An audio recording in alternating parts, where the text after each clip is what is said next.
We are accountable to God and to each other. Remember, Paul calls these ladies out where? Publicly. Now, that doesn't mean we call out every person publicly, but it doesn't mean that we never do either. I mean, that's church discipline. What I want you to notice, though, is they're being held accountable for their actions and their attitudes. In our culture today, that won't fly in the HR department, will it? Well, it will. Depends on what you're being held accountable for, if it's politically correct or not. Accountability? What? You're being judgmental. Yep. Why does that word scare us? Because culture has trained us and conditioned us to believe that it's unloving and wrong to hold somebody accountable for their actions or their behavior. That is not biblical. We don't like accountability for ourselves, right? We don't like confrontation, unless you're Italian. And we've been trained to believe that it's unloving and unkind to hold somebody accountable. It can be, depends on your attitude and how you do it. But the Bible warns against that. The Bible clearly lays out, God has a clear way that we are to hold one another accountable, and we're to consider ourselves first and go humbly and in love, of course, right? But here's what I find ironic and even idiotic in our culture. And we may have embraced these thoughts ourselves. It's popular to hear people say this: you can't judge me. You're being judgmental if you judge me. Which is ironic, because by calling me judgmental, you're being judgmental. So it's okay for you to be judgmental, but not for me to be judgmental, right? And here's what I want to say.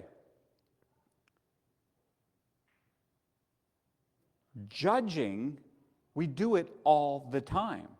So this is a lie. Everybody is judgmental. We make judgment calls every day. Is it judgmental if somebody broke into your house and stole your money and you said that was wrong? Is that judgmental? Yes. And it's a right, good, and fair judgment. It's not about judging or not judging. It's about judging fairly and righteously versus unrighteously. We have to get those categories in our minds.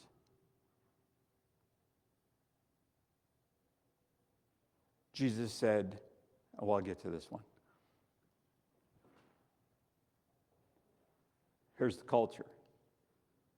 The Bible says, all of a sudden they like the Bible, right? All of a sudden, every unbeliever who mocks you for reading the Bible and trusting Christ and believing the Bible, all of a sudden they use the Bible as their weapon of choice to get you to stop judging and say, well, the Bible says judge not.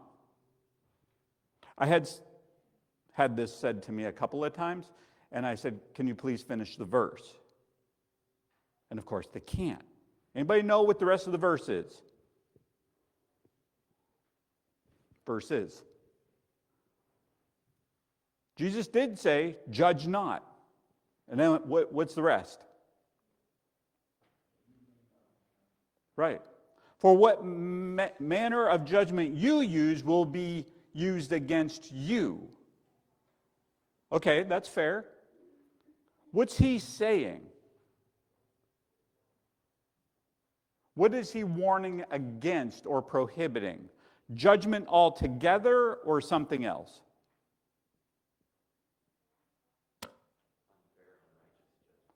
Hypocritical judgment, unfair judgment. So if I'm going to tell you that stealing is wrong, and then I go steal, that's the kind of judgment Jesus is saying don't do. If you're going to hold up a certain standard, hold yourself to it first, and then you can see clearly, first remove the log out of your eye, Jesus said, now go and remove the speck. So he doesn't prohibit all judgment. Judge with a righteous standard, not hypocritically, and evaluate yourself according to the same standard. Yes?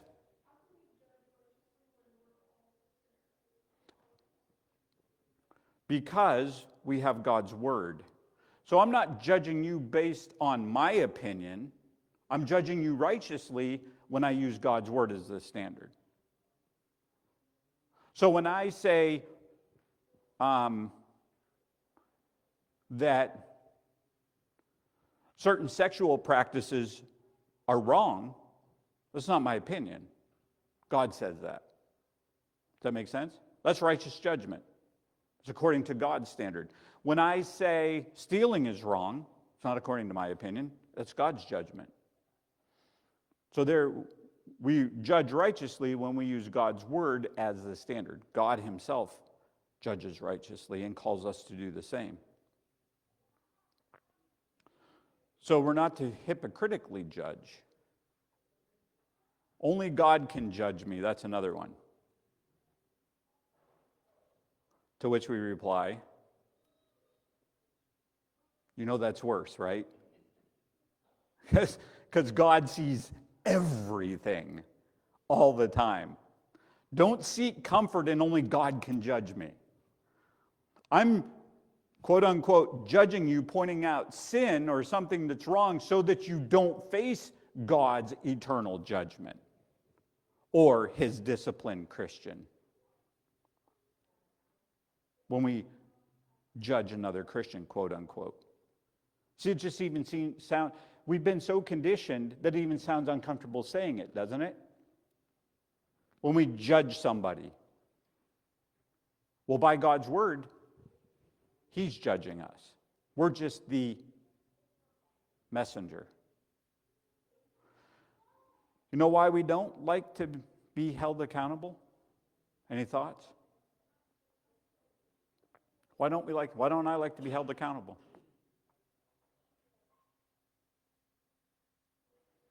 It goes out, Paul lays it out in chapter 2.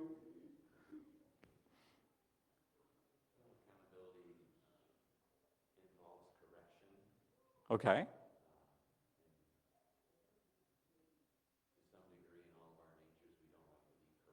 Why? Why don't we like to be corrected, Tom? I'm trying.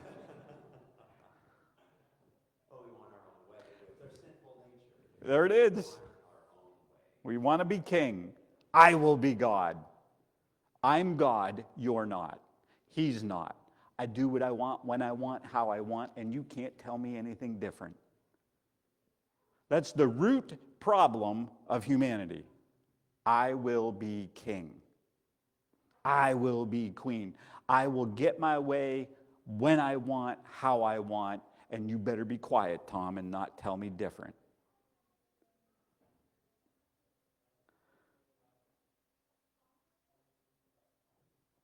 Is that truly loving, not to correct somebody when they face the judgment of God? Nope. True love does at great cost to oneself that which will bring the most good to the one we love. Remember that definition? That's what Jesus did. At great cost to himself, he did what would bring the greatest joy to us. He went to the cross.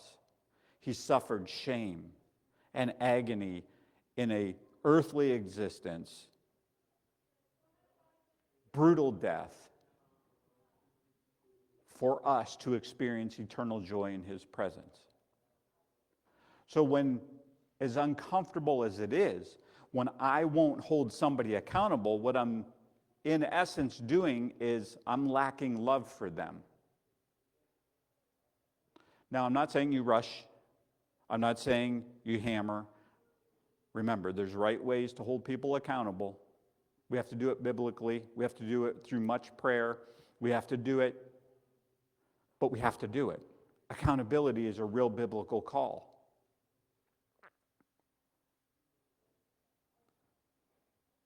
And the church is missing this.